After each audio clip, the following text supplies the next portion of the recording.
Tavukları pişirmişim, acıyı da çarşıya göndermişim. Hadi gönder. Akşama geleceğim, akşama geleceğim. Hacı baba evde mi? Tavukları pişirmişim, Hacıyı da çarşıya göndermişim. Tavukları pişirmişim. acıyı da çarşıya göndermişim.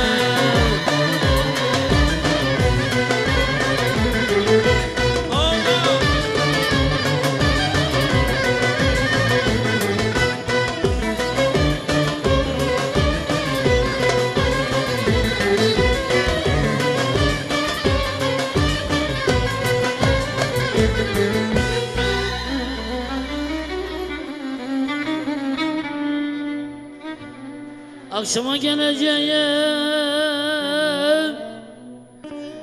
gavurun oğlu akşama geleceğim. Anahtarlar nerede?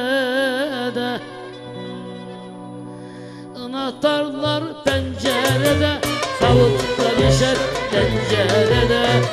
Anahtarlar pencerede, tavukla pişer tencerede.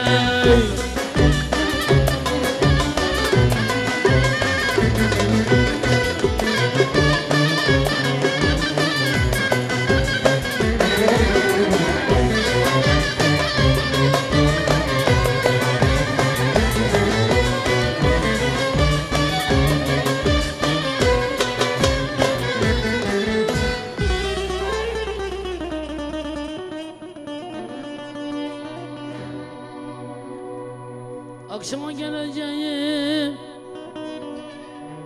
kız akşama geleceğim.